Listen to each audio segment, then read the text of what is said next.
Bienvenue. Si on s'est déjà penché sur la fiche d'information d'un ETF, on sait que ça peut vite ressembler à du chinois.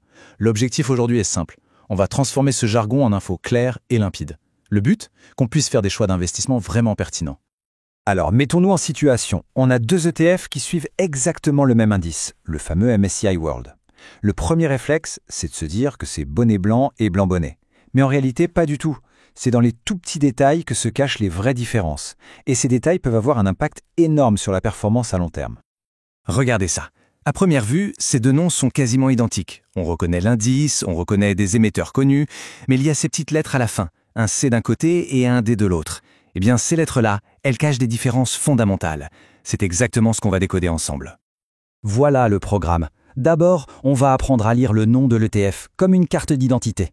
Ensuite, on va soulever le capot pour voir comment ça fonctionne. Puis, on ira voir ce qu'il y a vraiment dedans. Après, on parlera des choix stratégiques à faire pour qu'à la fin, on devienne un investisseur vraiment averti.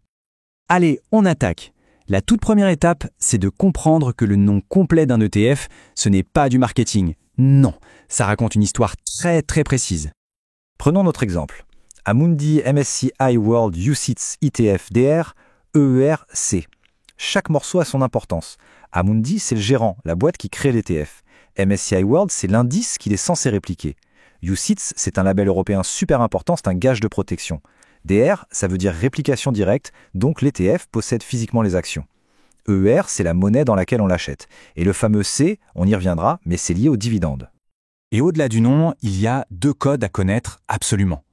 Pensez au code ISIN comme à l'empreinte digitale de l'ETF. C'est un code unique au monde qui garantit à 100% qu'on achète le bon produit. Le ticker, c'est plutôt un surnom, un code plus court pour le trouver sur les plateformes. Le réflexe à avoir, c'est de toujours vérifier le code ISIN avant de cliquer sur acheter. Bon, maintenant qu'on sait lire l'étiquette, passons à la mécanique. Comment un ETF fait-il pour suivre son indice? Et surtout, combien ça nous coûte? Il existe deux grandes méthodes. La réplication physique, c'est simple, l'ETF achète pour de vrai les actions de l'indice. C'est la méthode la plus transparente, la plus facile à comprendre. Et puis il y a la réplication synthétique. Là, l'ETF utilise un contrat financier pour obtenir la performance de l'indice. C'est un peu plus complexe, mais c'est parfois la seule solution pour investir sur des marchés un peu exotiques ou pour qu'un ETF soit éligible à une enveloppe fiscale comme le PEA en France. Parlons argent, les frais. Le chiffre à regarder, c'est le TER, pour Total Expense Ratio. En gros, c'est le coût annuel de détention de l'ETF. Et ce qui est génial, c'est que c'est totalement indolore. On ne reçoit jamais de facture. Les frais sont directement prélevés sur la performance du fonds. Et comme on le voit ici, tous les ETF ne coûtent pas la même chose. Loin de là. Un ETF monde très classique, ça peut coûter autour de 0,15%. Mais dès qu'on va sur quelque chose de plus spécialisé, comme un ETF sectoriel, on peut vite grimper à 0,45% ou plus. Et sur 30 ans, cette petite différence de frais, elle devient énorme. Parfait. Maintenant, on va faire quelque chose d'essentiel. Regardez ce qu'il y a vraiment à l'intérieur de la boîte. C'est crucial de regarder au-delà du nom pour comprendre où va vraiment notre argent. Bien sûr, on regarde tous la performance passée, mais attention, elle ne garantit rien pour le futur. Un indicateur bien plus fiable de la qualité d'un ETF, c'est la tracking difference.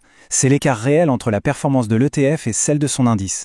Plus cet écart est faible, plus le gérant fait bien son boulot. Alors là, c'est le point qui fait souvent tomber de sa chaise. On achète un ETF monde en se disant « Super, je suis diversifié sur toute la planète ». Et puis on regarde et on voit ça. Quasiment 70% de l'investissement est concentré sur les États-Unis. Ce n'est plus une diversification mondiale, c'est un pari massif sur le marché américain. Il faut le savoir. Et la concentration ne s'arrête pas là. Quand on regarde les plus grosses lignes du portefeuille, on retrouve toujours les mêmes. Les géants de la tech américaine comme Apple, Microsoft, Nvidia.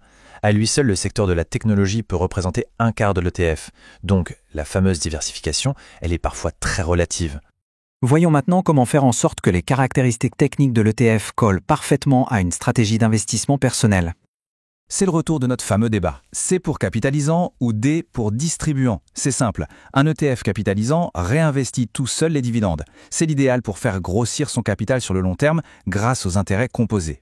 L'ETF distribuant, lui, verse les dividendes. C'est parfait si on cherche à se créer un revenu régulier. Le choix dépend à 100% de l'objectif. Voici un chiffre à retenir, une règle de sécurité toute simple. On essaye de privilégier les ETF qui gèrent plus de 100 millions d'euros. Pourquoi? Parce qu'en dessous de ce seuil, le risque que le fonds ferme est plus important et il peut aussi être moins liquide, c'est-à-dire plus difficile à vendre rapidement. C'est un filtre de base, mais efficace. Un dernier détail, un peu technique, mais qui a son importance, le pays où l'ETF est enregistré, son domicile. La plupart sont en Irlande ou au Luxembourg. Et pour les actions américaines, l'Irlande est souvent le meilleur choix. Pourquoi? Grâce à un accord fiscal avec les États-Unis, la taxe sur les dividendes américaines est de 15%, au lieu des 30% habituels. C'est un gain fiscal non négligeable. On arrive au bout de notre décryptage. L'idée centrale à retenir, c'est qu'avec une vérification systématique de quelques points clés, on change complètement de dimension en tant qu'investisseur.